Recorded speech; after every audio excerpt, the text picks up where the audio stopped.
On January 31st, Councilmember Constantinides delivered his annual State of the District address at the IS 126 High School in Astoria, during which he outlined the city's progress over the last year, important legislation passed under his leadership, while he also discussed his vision for the future and his upcoming priorities.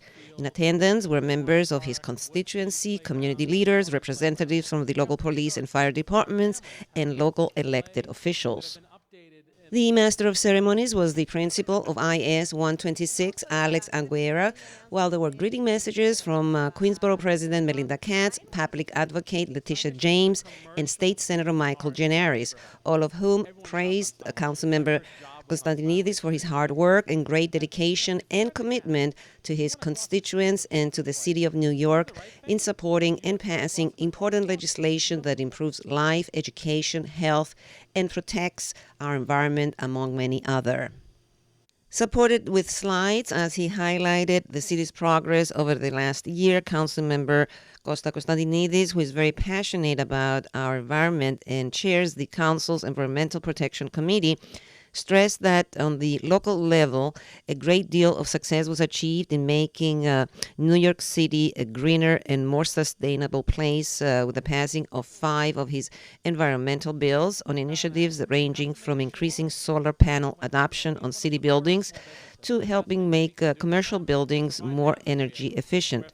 More important, as he stressed, are his 2 bills to increase the amount of biofuel used in home heating oil and to bring more electric car charging stations to New York.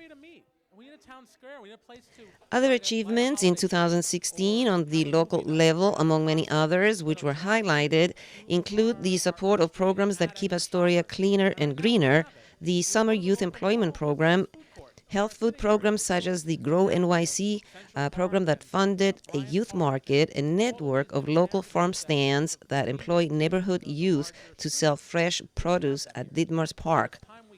On health care delivery in the neighborhood of Astoria in 2016, the new emergency department at Mount Sinai, Queens, was officially opened, and with an over $5.2 million allocation from the City Council, more improvements will be taking place. On safety, Councilmember Constantinides said that Astoria remains a safe and secure place to live, with major crimes continuing to trend downward, borough and citywide. He thanked the NYPD and also praised the 114th Precinct in Astoria for launching the Neighborhood Policing Program, which created new patrol sectors that better conform to the neighborhood. In concluding, Councilmember Constantinides proudly said, quote, "Our streets are cleaner, our neighborhood is more beautiful, our roads are safer, our hospital is more modern, our parks are better suited to serve our community, our power is greener, our air is cleaner." We have achieved so much in these 3 years, and there is still so much more that I want to accomplish. With fortitude and determination, together we can make those ideas a reality, he further stressed. As far as his vision for the future, which he outlined during his address, Councilmember Constantinides talked to us about it in brief before our camera. Costa, congratulations. Nice speech. Thank you so much. Now, you gave us a thorough look of your accomplishments in 2016. Healthcare, cleaner energy, a lot of things. But I wanted you to talk to us a little bit more about 2017, looking ahead, your plans. Looking forward, every park in our community should have upgraded and clean amenities. So we've been able to break ground on 6 major park improvements in my tenure. We've had 5 fund projects that we've been able to secure funding for, which it covers about half our parks. Looking forward, over the next 5 years, I want to fund improvements at every park and playground. So whether that's Whitey Ford Field, Ditmars Park, Woodtree Playground, or Gorman Playground, we have to make sure our kids and our families have places to play that have been updated in recent times. And also, another big plan you announced today, it's to revamp Steinway Street. Steinway Street's the commercial beating heart of our neighborhood. Everyone shopped on Steinway Street. My first job was on Steinway Street. And if you're at the Gap and you want to cross the street to Children's Place. If you do the right thing, you have to cross at the crosswalk, you have to walk over 1,000 extra feet just to get across. Now, a lot of people just run right across, but we've seen 95 pedestrian injuries on Steinway over the last 5 years, 249 vehicular injuries. So we know that we can do better. So I'm calling on the Department of Transportation to finally put in the mid-block traffic lights, so Steinway can be conducive to commerce, so families can get across that street in the mid-block. Are these going to be traffic lights or crosswalk lights? We need to figure that out, but we have to make sure that when we want to support our small businesses, and the best thing that we can do for them is provide an atmosphere where families can easily cross the street back and forth and not have to worry about getting hit by a car. Now, tell me a little bit about beautifying Steinway Street. How are you going to accomplish that? How are you going to do that? We need an area to meet. We need a town square. We need a place to light a holiday tree, or have a movie night, or have a concert that'll drive people to our street and add extra shoppers. And right now we don't have it. You go to the local mall, there's a food court or a sitting area. You go to Manhattan, you have Central Park and Bryant Park and all of these different avenues that sort of feed into the larger streets. We don't have that here. So it's time we get that. So I'm calling on to create a working group to make that happen with our stakeholders, our business owners, our neighborhood residents, to figure out where we can put it. That come next holidays, we'll have a place to write a Christmas tree and a menorah and really enjoy, bring some additional oomph to our neighborhood's beautiful shopping area. And as far as 2017, your passion, of course, is clean air. How are we doing with those power plants in Astoria? We need to do more. We see in our neighborhood, as you've covered in the past, the number one reason a child goes to the hospital in our neighborhood is asthma. And we're seeing more emergency room visits and more hospital admissions than on average, the rest of the borough, because these power plants are blowing pollution in our faces. So tomorrow I'm introducing legislation to phase out number 4 oil, which is still pretty dirty, by 2025. 5 years quicker than it's currently on the books. And I want to do more. 2025 is not the end-all be-all, but we're going to start there and pull these power plants to make them understand how important it is for them to be good neighbors. Yes. Mm-hmm. And of course, another very impressive part of your presentation is the fact that although Astoria is becoming very expensive to live in, it's still ranked among the number 10 with affordable housing. We need more affordable housing. We need to have green housing. So I'm proposing the 80 by 50 certification.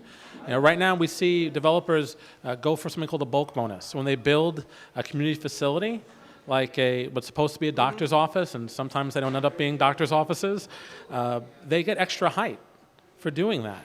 But we want to propose a green certification that if they have 80% less carbon emissions in a similarly situated building, they can get that additional floor space. We also want to see the state take back vacancy decontrol. Too many people, the number one reason people call my office is, Costa, I love this neighborhood. I grew up in this neighborhood. I've been here my whole life. I've raised my family here, but it's too expensive. I want to stay. And when the rent hits a certain level, the landlord can charge whatever they want. So it's time for vacancy decontrol to go away. So I'm looking forward to working with our great partners in the state who have always supported the repeal of the Erstad law. Our great senator and our Mike Gianaris and Arvella, working with them to get this done. Yeah. And of course, you talked about the money that was allocated for Astoria Park, but I would like to ask you about the doggy park. When is going to start? When development is starting? We're right now in something called procurement, so we're seeking bids on the project. That should last another 6 to 9 months. Okay. So hopefully at the end of this year or early next year, we'll be breaking ground. That's the goal. Okay, all right. Anything else you would like to add to our conversation today? Well, we're all standing together as one community, and I hope that everyone will be part of participatory budgeting coming in March. We'll definitely look to be on the radio and back on TV with you to talk more when we have the ballot and we have the voting. We hope people come out and be part of that conversation as well. Yeah, that is very important, and let's explain it a little more. It gives the opportunity to the community to select the projects, right, that are being funded. Yeah, $1 million in capital funding for projects, real projects in our neighborhood. Now, we're already seeing the bus countdown clocks go up from last year. Right here at IS 126, we're going to see a parking lot turn into a playground. We're excited. These are all projects the people of the neighborhood voted for, came up with the idea from soup to nuts. People's ideas turning into real projects. So we want to have everyone's voice heard in how to get this done. Okay. Costa, thank you so much. Keep up the good work. You're a very busy bee around the clock. Elena, thank you for all that you do. I see you everywhere, and thank you for being the great voice of our Greek American community. Thank you. Thanks. IS 126, where the event was hosted, is located on 21st Street and 31st Avenue in Astoria, and it is a visual and performing arts intermediate school. We talked to the principal, Alex Aguilera, to learn more about the school's mission and curriculum. Principal, welcome to AKTINA TV. Thank you. Is this your debut on TV? Yes, it is. The first time I've been on TV. Well, you did a great job introducing the guests and Constantinides. How does it feel to host tonight's event here at the school? We're very excited to host it. We're happy to do it. Costa has been a really good friend of the school since he became councilman. We look forward to working with him, and I hope he has more events here. Now tell me a little bit about this school. It's in the heart of Astoria on 21st Street, one of the most buzzing streets now in Queens. Yes. What can you tell us about your school? Well, we're a school for visual and performing arts. So the school has been in existence over 100 years. I've been here for 8 years as principal. So we give the kids a well-rounded education.